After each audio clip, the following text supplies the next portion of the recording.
Сейчас обжариваю, ну, чтоб показать, чтоб не быть голословным, что вот скажут, наснимал херню какую-то, сам не собирает и не ест их даже.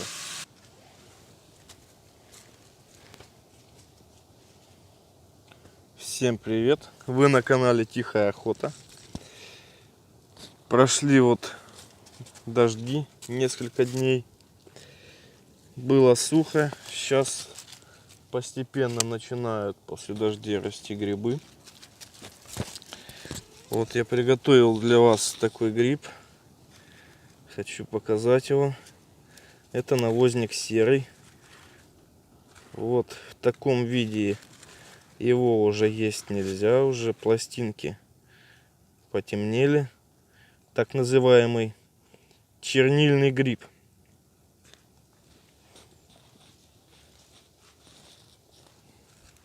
Когда он перезревает, он превращается в такие чернила, которые раньше, да и сейчас, возможно, еще используют для различных бумаг.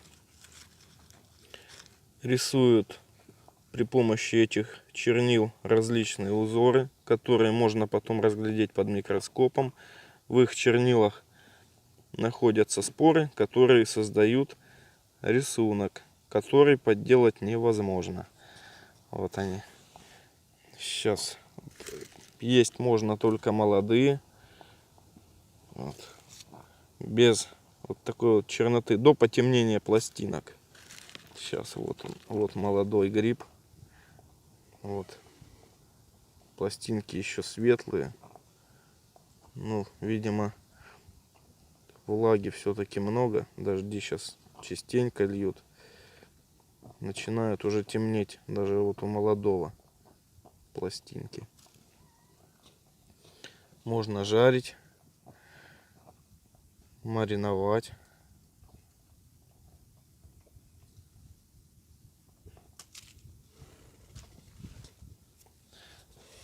Растут на унавоженной почве возле пеньков, возле трухлявых деревьев. Вот здесь трухлявое дерево.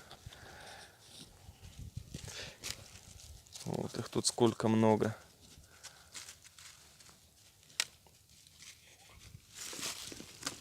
Вот еще вот этот. Сейчас отломлю. Вот. Пластинки светлые еще.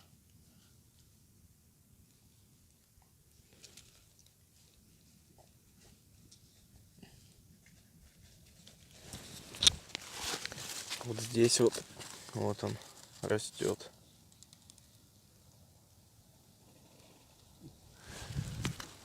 Сейчас кругом пройтись.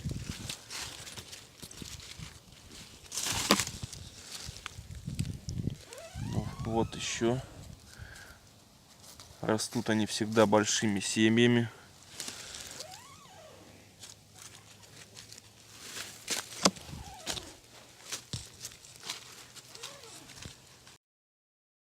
Еще попались такие вот чешуйчатки рядом с навозником. Оторвал я кору, они выглядывали из-под коры. Они мне часто попадаются во время сбора толстоногого опенка. Немного они на опенка похожи. Гриб съедобный. Чешуйки у него на ножках. Сам он такой вот золотистый. Брать его нужно и можно. Можно жарить, мариновать вместе с опенком. Его еще называют королевским опенком. Но это чешуйчатка золотистая. Попадается он не очень часто, я бы даже сказал редко, на древесине, на гниющих пнях, на умирающих деревьях. Хороший гриб. Я его мариную обычно вместе с опятами, когда он мне попадается, собираю. Ну, сейчас опят нет, зато соберу его вместе с навозником.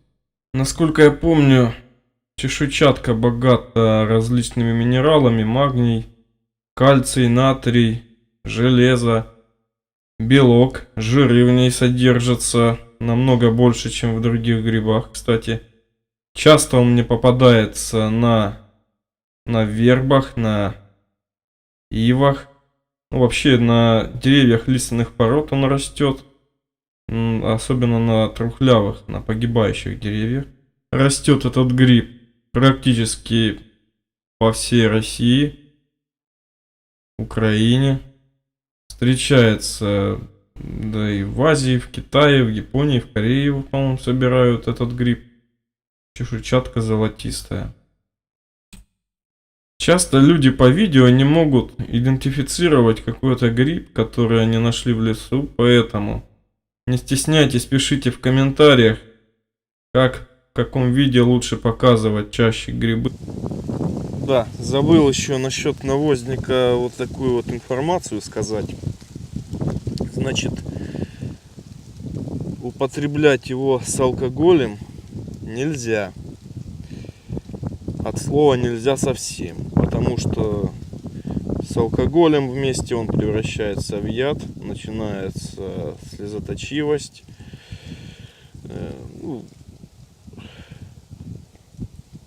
Даже и не стоит пробовать. На его основе сделаны многие препараты для кодировки от алкоголя.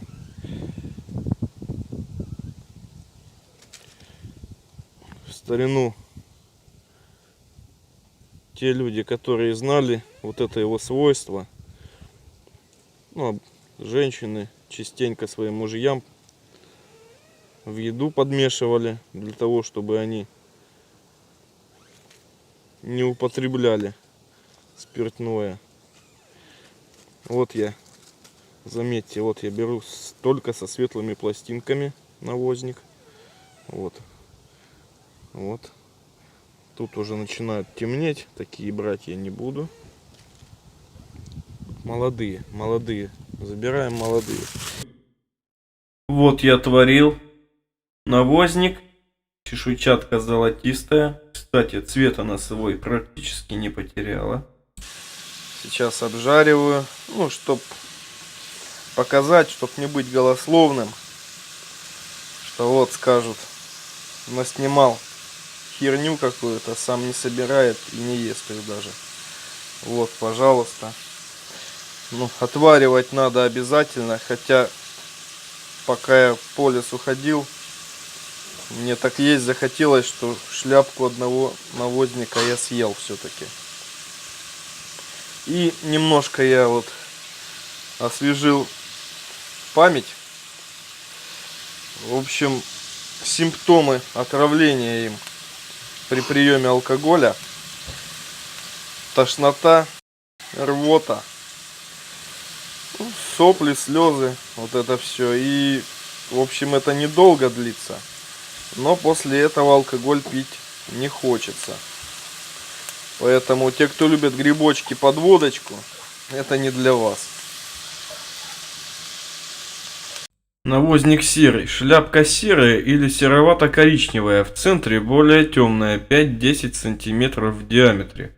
У молодого гриба яйцевидная, потом ширококольчатая, с растрескивающимся краем, поверхность шляпки с мелкими темноватыми чешуйками. Мякоть очень тонкая, светлая, быстро темнеющая. Вкус гриба сладковатый, характерный запах отсутствует. Пластинки свободные, широкие, частые.